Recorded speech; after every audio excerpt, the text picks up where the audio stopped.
إن الحمد لله نحمده ونستعينه ونستغفره ونؤمن به ونتوكل عليه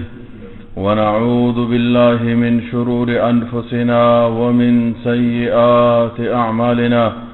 من يهده الله فلا مضل له ومن يضلل فلا هادي له يا أيها الذين آمنوا اتقوا الله حق تقاته ولا تموتن إلا وأنتم مسلمون يا أيها الناس اتقوا ربكم الذي خلقكم من نفس واحدة وخلق منها زوجها وبث منهما رجالا كثيرا ونساء واتقوا الله الذي تساءلون به والأرحام إن الله كان عليكم رقيبا يا أيها الذين آمنوا اتقوا الله وقولوا قولا سديدا يصلح لكم أعمالكم ويغفر لكم ذنوبكم ومن يطع الله ورسوله فقد فاز فوزا عظيما أما بعد فإن خير الحديث كتاب الله وخير الهدي هدي محمد صلى الله عليه وسلم وشر الأمور محدثاتها وكل محدثة بدعة وكل بدعة ضلالة وكل ضلالة في النار إن الله وملائكته يصلون على النبي يا أيها الذين آمنوا صلوا عليه وسلموا تسليما اللهم صل على محمد وعلى آل محمد كما صليت على إبراهيم وعلى آل إبراهيم إنك حميد مجيد اللهم بارك على محمد وعلى آل محمد كما باركت على إبراهيم وعلى آل إبراهيم إنك حميد مجيد زما معزز ورونو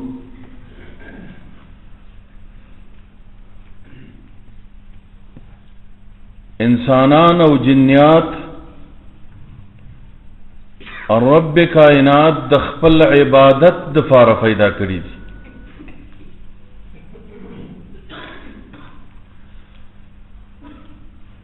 او عبادت طریقه منګ او تاسو ته زمنګ او تاسو د اسلام سپېڅلي دین کې بیان شوی ده دا طریقه الله ویلی او نبی کریم صلی الله علیه وسلم عملی کړی ده فعباداتو کې دوه شیزونه شرط ورونو یو د الله امر چې الله په امر کړی دوهم د جناب محمد رسول الله صلی الله علیه وسلم طریقه چې محمد رسول الله صلی الله علیه وسلم دغه عبادت فکم طریقه فکم صورت فکم انداز سر تر رسولې ابتدا د اسلام کې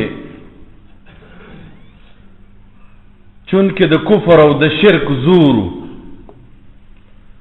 هر یو پیغمبر چې رب کائنات را لیږي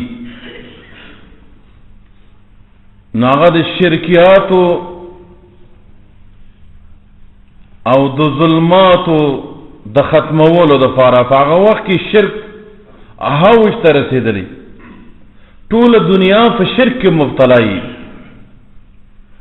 نو الله پاک پیغمبر راولېږي چې خلق د شرک نه وباسي د مخلوق د غلامۍ نه وباسي د مخلوق د عبادت نه وباسي او د یو رب العالمین عابدین جوړ کړي هر پیغمبر چې راځي خلق د شرک نه وباسي د الله رب العالمین عبادت ته کې نه یو جوړي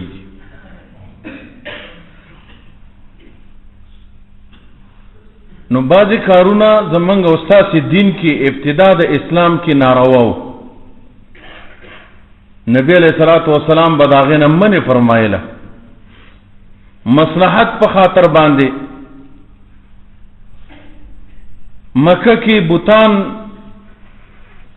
لګیدلی او خلکو به د رب العالمین د عبادت په ځای باندې به خلکو قریشو به د بوتانو عبادت کو په ځای د دې چې رب ته سجده ولګي رب ته رکوع وکړي او نوم عبادت د یو رب العالمین په نامه باندې وکړي نو خلکو به بوتانو ته سجده لګوله په بیت الله شریف کې نو دغه د بوتانو عبادت نبی علیہ الصلوۃ والسلام ختم بلکې رب کائنات نبی علیہ الصلوۃ والسلام ته فرمایي کتا هم د رب سره شرک وکړو ستا ټول عملونه به تباہ او برباد لئن اشرکت لا يحبطن عملك او پیغمبره کتا هم د رب سره شرک وکړو ستا کړه عبادت به ټول تباہ شي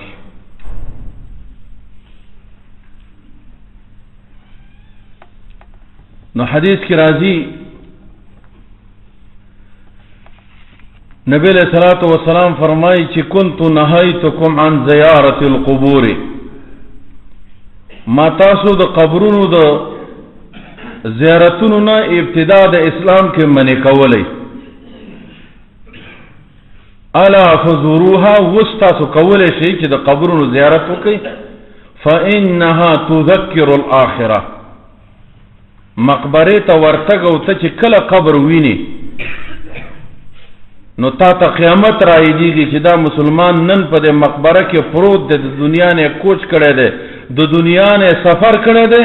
ما باندې هم داسې ورځ را روانه ده چې دې ته به راځم نو تا ته به آخرت را یادوي نو د اسلام په ابتدا کې نبی علیہ السلام د مقبره د زیارت نه منع فرمایلی بیا ورته اجازه کړي چې اوس ورځي ورونو د قبر ته ورتګ زیارت ته ورتګ مسنون طریقه هغه دا ده هر کار ورونو دوه اړخ لري یو کار شریعت جائز کړی دی او یو کار شریعت ناجائز کړی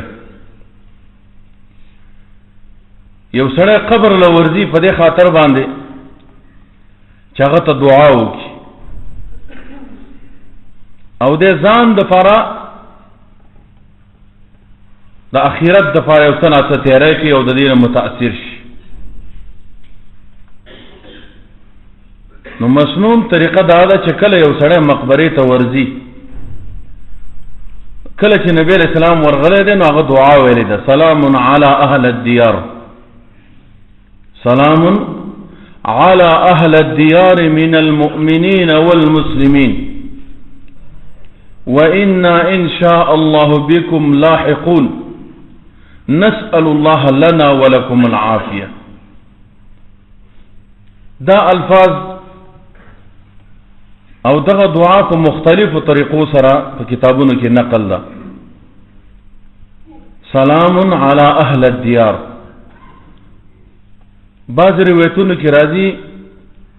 سلام علیکم اهل الدیار او د قبرونو والاو پتا سو باندې د الله سلامتی من المؤمنین والمسلمین د مؤمنانو مسلمانانو وإنا إن شاء الله بكم لاحقون من بهم په دلار باندې روان او تاسو په سرازو دي زل برازو من نسأل الله لنا ولكم العافية من د الله نه غواړو من د فارچی من تم معافي وکي او تاسو ته دې الله ګناونه معافي نو دا هدف دی ورونو چې کله یو انسان مقبره له ورځي نو مقبره ته ورتګ دا جایز دی دین دی خو په هغه طریقه باندې چې کومه طریقه نبی علیہ الصلوۃ والسلام کړي روزانه هم خکار نه ده چې ته روزانه ورځي په قبر باندې کېناستل دا ناروا دی غلط کار نبی علیہ السلام دا غنه منی فرمایلی دارنګ قبر ته سجده کول دا حرام دي، ناروا ده. هغه جماعت چې مخې ته مقبره ډیر کرته زمونږ استاد په وطن کې جماعتونه یي چې د جماعت او د مقبره د ادیره منځ کې لار او فاصله نه وي، بالکل دیوال د جماعت دا دیوال د قبله طرف ته دیوال دا پڅ کی په ادیره کې مقبره کې نورونو دی جماعت کې هم من کېږي، خطرناک. زمون خپل کلی کې همداسې طریقه وه. مخکې مونږ پوهه نه وو،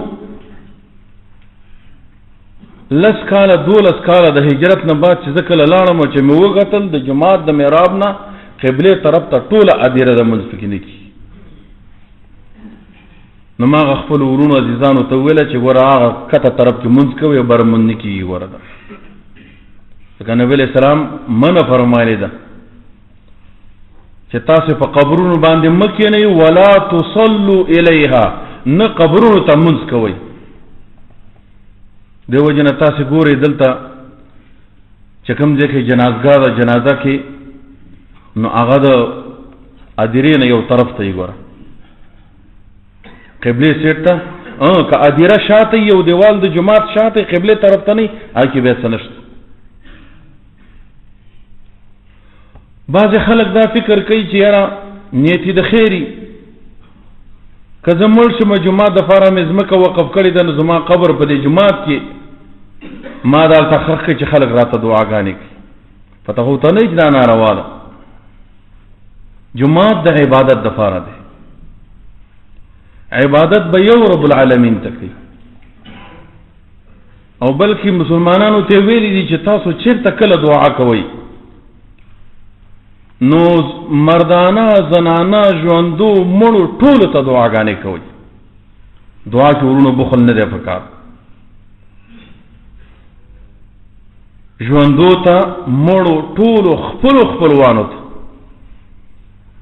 دا عبادت دی ورونو. کله چې دعا کوو مونږه مړی ژوندي ټولو ته باید دعا وکړو. بعضې خلک قبرونو له ورځي هلته پکې تلاوتونه کوي، قبرونو کاڼي په ځان باندې مږي. دا ناروا دي. د دې ثبوت چیرې قرآن و سنت کې نه دی راغلی. مقبرې ته ورتګ صرف د دې دپاره چې تا هغې دپاره دعاګانې وکړي او ته ځان دپاره دا ځان ته دا خبره محسوس کړي چې یو ځل راځي دلته ما سره زه به هم دلته قبر کې ایښودلی کېږم او دا حالت به په ما راځي، حساب کتاب به راسره کېږي. نو هغه ناروا او غلط کارونه انسان منع کوي. او تاسو فروب یقین وکړئ چې زه کله مقبرې ته تللی یم نو هغه شپه بیا زما خوب نه وي، سوچ فکر را سره چې ربه څه حساب کتاب به موږ سره کوي، کم کار دی، کومه ناروا ده چې موږ یې نه کوو. یا داسې شپه او ورځ به نه وي چې موږ هغه کار نه کوو چې الله پرې خفه کېږي، خامخا غوسه کېږي او ګناه رانه کېږي. د دونه نعمتونو، د دې دونه احساناتو، د دې دونه مهربانیو سره بیا هم موږ د الله نافرماني کوو. نورونو بعضې خلک په مقبرو کې ډول سورني وایي، دا هم ناروا دي. بعضې خلک پکې اتڼې کوي، تاویږي پکې، دا هم ناروا دي اتفاقي. زه یو ځل ملتان له تللی وم، زمونږ یو شاګردو هغه راته خبره را یاده کړه چې راځه شم چې تبریز بابا د قبر زیارت له لاړ شو. مانځه چې ور شو چې لاړم داسې وایي 500 میټره کې د دې قبر نه د ډول او د طبلۍ اواز شروع شو. دا درز دروز ما خیال نه دی دا به اوس دې ځای کې ځم چې ته به یې کوم ځای کې چې څونه نږدې کېږو دا اواز زیاتېږي. نو کېدای شي دغه زیارت ته کله تاسو څوک ورغلي هغه داسې جوور ځای باندې دی اوچت ورته کسان راځي او هغه داسې لاندې دی. نو چې رالم چې مې وکتل یا الله 2-3 ډلې دي او دا درز دروز یې جوړ دی. څه څه پکې تاویږي، څه پکې سورنی وي، څه پکې ډولکی وي، او څه پسې بعضې خلک دا پیمخې هلکان زنانه دا ښځې او نر ورپسې دي او داسې بد حالې شروع کړی دی. نو شاګرد ما ته ویلی چې استاد جي اوس ښه سیل وکړه د دې فلم. نورونه دا کار ناروا دی په مقبره کې، ډول سورني ګډېدل، چرس وهل، فسق و فجور، سرې سپینې ښځې زیارت ته راتګ دا ناروا دي، زموږ په دین کې نشته. هغه کار چې جایز کار دی د قرآن عظیم شان تلاوت دی، په دې باندې په ټولو مسلمانانو ته اجر ملاویږي، یو حرف باندې 10 نیکۍ ملاویږي. د قرآن عظیم شان تلاوت به هم په مقبره کې نه کې. دا خبر ورونو زما نه ده،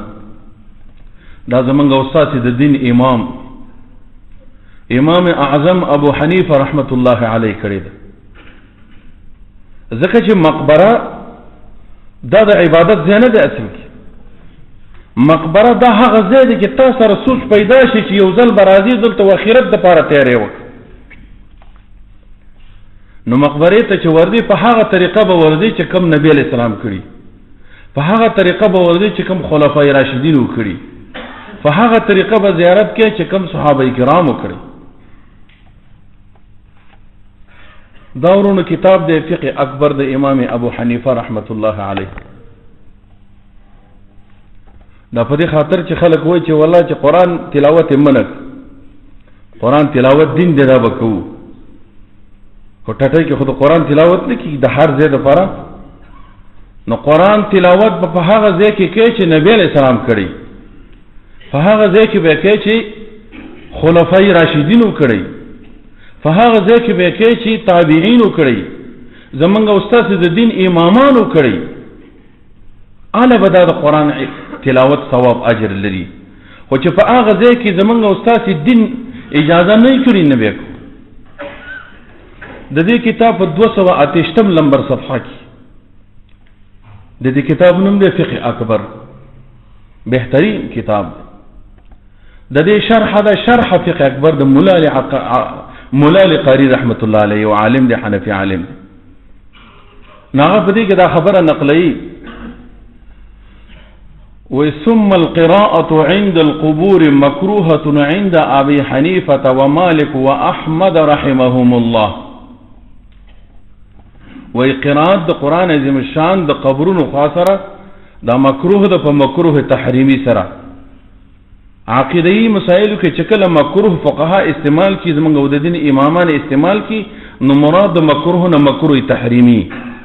چې حرام ده نه وي. نو وی چې قراءت عند القبور مکروهه عند ابي حنیفه ومالك واحمد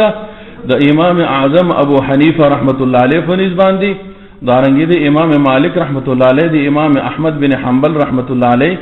د دې په نسبت باندې دا ناروا ده، نبی کې حرام دي، لانه محدث، ځکه دا یو نوې کار دی، بدعت دی په دین کې، زمونږ دین کې دا منقول نه ده.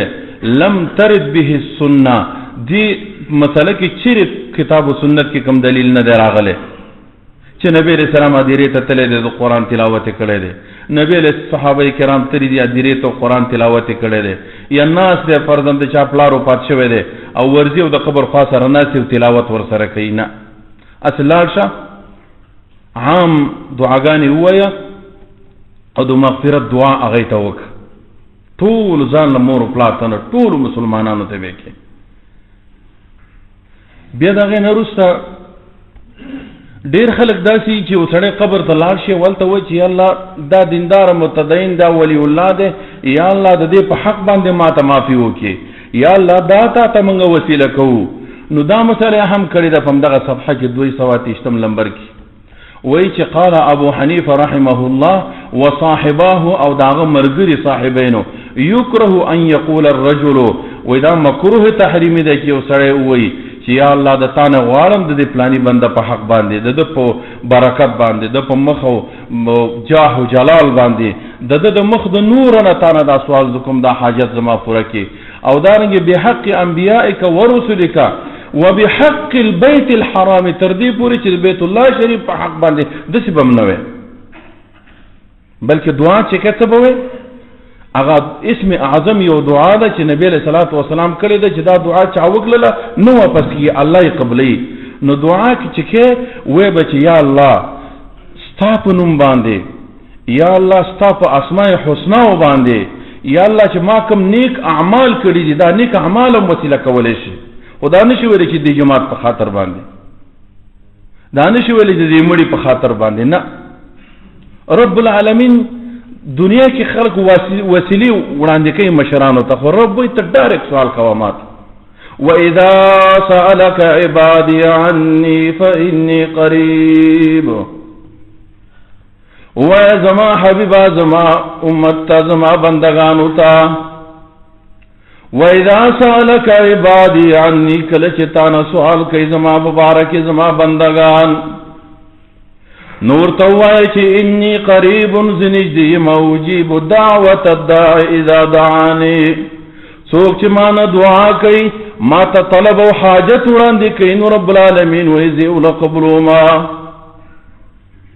ما نه غواړي زستا چې دعا قبلوم بغیر واسطه. ولله الاسماء الحسنى فادعوه بها. دا الله جل جلاله خیسته خیسته نمونه دي، دا خیسته نمونه باندې ول سوالونه وکي دا الله نه واړی. نو بعض روایتونو کې راغلي دي دعای مستجابه چې چا دغه الفاظ باندې دعا ویل دا رب العالمین چیرې نه واپس کوي. یا په اسم اعظم باندې دعا کول اغه نبی علیہ الصلوۃ والسلام کړي دا الفاظ دادي اللهم انا نسألك باسمائك الحسنى، اللهم انا نسألك باسمائك الحسنى وصفاتك العلى، انت الله لا اله الا انت الاحد الصمد الذي لم يلد ولم يولد ولم يكن له كفوا احد. یا الله ستا په خاصه نمونه باندې تا نه سوال کوم، یا الله ستا په خلو صفاتونو باندې یا الله د تا نه سوال کوم. انت الاحد الصمد، یا الله ته احد الصمد ذاته الذي لم يلد ولم يولد، چې تا نه څوک پیدا نه دی نه د تا نه چا نه پیدا یې او نستا غوندې څوک مثل نشته. نو دا دعا کوا او بكل اسم سمیت به نفسک، یا په هغه نوم باندې چې تا په هغه باندې خپل ځان مسما کړی دی دې نوم باندې هم د تا نه سوال کوم چې الله زما دعا قبول کړي. دغه دعای مستجابه ده چې څوک یې کوي فخ الفاظ باندې اسماء او صفات د رب العالمین باندې دا به سوال کوي، خود مخلوق نوم به پکې نه اخلي.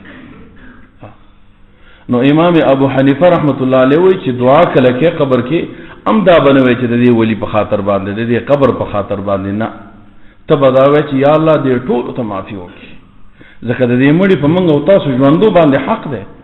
هغه خور د څه نه خبر اوس دنیا نه کوچ کله د رحلت کړي تا ته محتاج دی چې ته اوس دعا وکړي. بخیل انسان هغه سره دی چې ځان ته دعا کوي نور مسلمانان پریدي. او تاسو پر رب یقین وکړئ زه چې کله دعا کوم ما نه مور او پلار پاتې دعا به ته د سره کوم او به دا لازمي ورپسې اللهم اغفر للمؤمنين والمؤمنات والمسلمين والمسلمات الاحياء منهم والاموات. زه چې کله مور او پلار ته دعا کوم نو دا الفاظ سره وایم چې الله مړي ژوندي مسلمانان مردانه زنانا یا الله ټول ته معافي وکړي. او کله چې دا دعا د انسان وکي فرشتي تا لپاره دعا کوي چې الله دې انسان ته معافي وکړي. نورونو قبرونو ته سجده لګول ناروا ده، قبرونو کې عبادت کول ناروا ده، قبرونو باندې کېناستل ناروا دي، قبرونو ته د قبر ورانول قبر چې جوړه هم په سنت طریقه یو لش کم قبرونه چې کویت کې جوړیږي سبحان الله دا د سنت طریقې سره موافق دي. یو زمونږ استاد مقبري دي چې خلکو مورچې پکې جوړې کړې دي چې جنگونه خلک کین مقبره ته لاړ شي نو ماشینونه ورسره یو بل د قبرونو نه ولي دا خلاف سنت قبرونه دي. الله دې موږ او تاسو ټول مسلمانانو ته توفیق راکړي چې موږ مړی په سنت طریقې سره خو موږ اذیره په سنت طریقې برابرۍ زمونږ استاد نیک اعمال ټول د نبی علیہ السلام په طریقه باندې. اللهم اغفر للمؤمنین والمؤمنات والمسلمين والمسلمات الأحياء منهم والأموات. ربنا أتنا في الدنيا حسنة وفي الآخرة حسنة وقنا عذاب النار.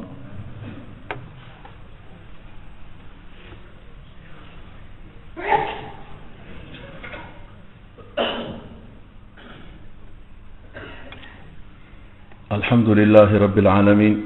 الصلاة والسلام على أشرف الأنبياء والمرسلين وعلى آله الطيبين الطاهرين ومن تبعهم بإحسان إلى يوم الدين. اللهم إنك عفو كريم تحب العفو فاعف عنا. اللهم إنا نسألك الهدى والتقى والعفو والعافية في الدنيا والآخرة. اللهم إنا نعوذ بك من علم لا ينفع ومن قلب لا يخشع ومن دعوة لا يستجاب لها. ربنا إنا نسألك من الخير كله عاجله وآجله ما علمنا منه وما لم نعلم، ونعوذ بك من الشر كله عاجله وآجله ما علمنا منه وما لم نعلم. ربنا لا تؤاخذنا إن نسينا واخطأنا. ربنا ولا تحمل علينا إسرا كما حملته على الذين من قبلنا. ربنا ولا تحملنا ما لا طاقة لنا به واعف عنا واغفر لنا وارحمنا أنت مولانا فانصرنا على القوم الكافرين. صووا صفوفكم رحمكم الله.